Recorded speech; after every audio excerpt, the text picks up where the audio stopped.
خواتین و حضرات، حمید شاہد نے ابھی کچھ ذکر کیا ہے۔ ان کے چچا میرے کلاس فیلو تھے اور ان کے والد گرامی مرحوم میرے والد گرامی مرحوم کے دوست تھے۔ ان کے والد محترم کا مسکراتا ہوا چہرہ اب اس وقت بھی میری آنکھوں کے سامنے پھر رہا ہے، اور یہ جو ایک بشاشت اور ایک مسکراہٹ اور ایک خندہ پیشانی ہر وقت حمید شاہد کے ہاں نظر آتی ہے، یہ اس کو شرافت اور نجابت کے علاوہ یہ بھی ورثے میں ملی ہے۔ ان کے والد بھی مسکراتے تھے، ان کے چچا بھی مسکراتے تھے، اور یہ مسکراہٹ اندر کا اطمینان تھا اور اندر کا عقل حالات تھا۔ جب ایک گاؤں کی عورت آپ کا استقبال کرتی ہے کہ میرا پتر آیا، چند چڑھیا، پھول کھڑن، تو اس سے زیادہ کون سا ادب ہو سکتا ہے؟ یہی وہ ادب ہے جس میں میں نے اور حمید شاہد نے پرورش پائی۔ بظاہر ادب نہیں تھا، لیکن اندر بھی ادب تھا اور باہر بھی ادب تھا، گفتگو میں بھی ادب تھا، رویدگی میں بھی ادب تھا، ویرانی میں بھی ادب تھا۔ ہوتا یہ ہے خواتین و حضرات کہ جب ایک ہجوم فاصلہ شروع کرتا ہے، منزل کی طرف طے کرنا شروع کرتا ہے، تو اس میں تین قسم کے لوگ ہوتے ہیں۔ ایک تو وہ ہوتے ہیں جو بہت زیادہ دوڑتے ہیں اور وہ بہت جلدی تھک کے گر جاتے ہیں، اور دوسرے وہ لوگ ہوتے ہیں جو بہت آہستہ رو ہوتے ہیں، ان میں اتنی ہمت ہی نہیں ہوتی، ان میں اتنی استطاعت اور سکت نہیں ہوتی کہ وہ دیر تک چل سکیں۔ لیکن ایک تیسری قسم ہوتی ہے کہ جو آہستہ رو بھی نہیں ہوتے اور تیز رو بھی نہیں ہوتے، ان میں استقامت ہوتی ہے اور گہرائی بھی ہوتی ہے اور گہرائی بھی ہوتی ہے۔ حمید شاہد انہی میں سے تھے۔ یہ لگے رہے مستقل، جس طرح وہ شکیب جلالی نے کہا تھا کہ کیا کہوں دیدہ تر یہ تو میرا چہرہ ہے،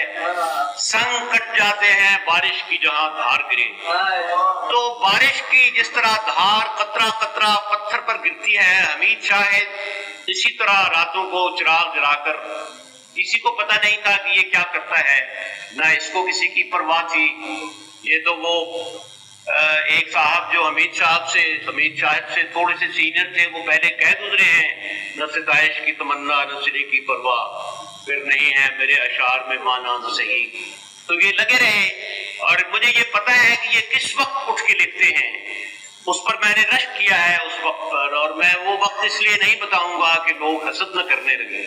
کیونکہ یہاں رشک کرنے والے کم ہیں اور حسد کرنے والے زیادہ ہیں۔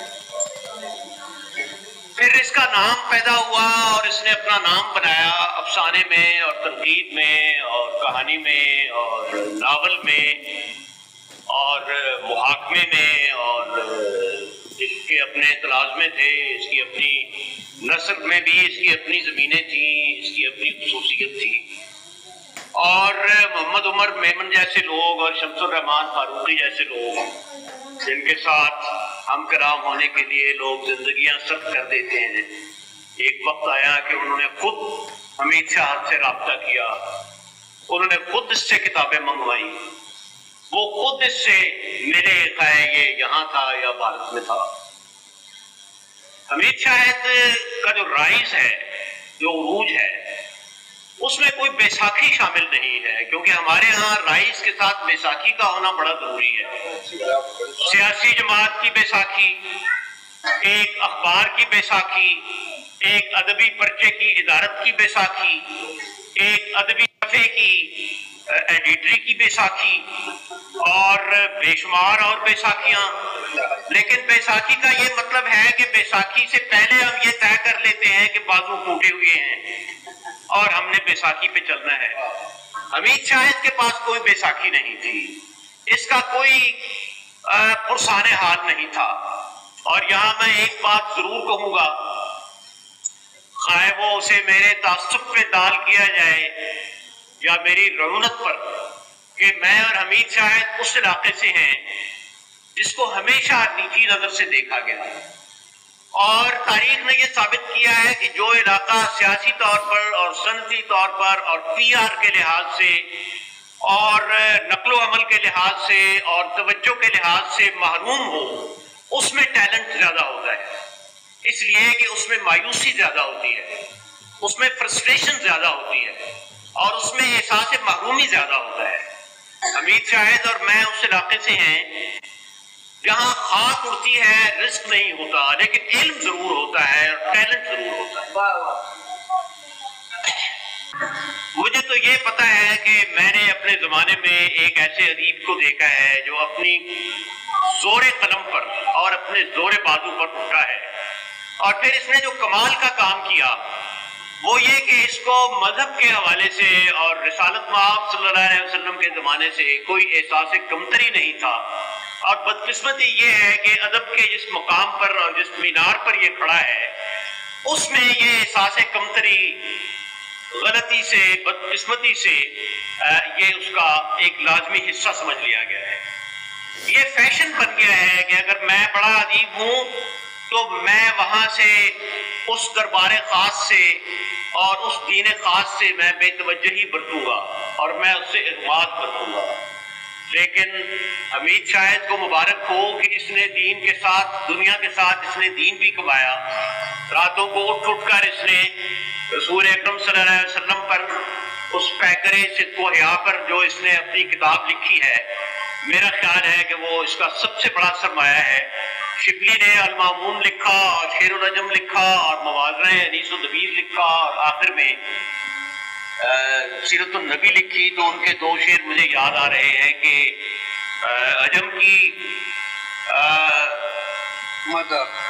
مدح کی، عباسیوں کی داستان لکھی، رہے مجھ کو مقیم آستان غیر ہونا تھا۔ عدم کی مدح کی، عباسیوں کی داستان لکھی، رہے شاید مجھ کو مقیم آستان غیر ہونا تھا،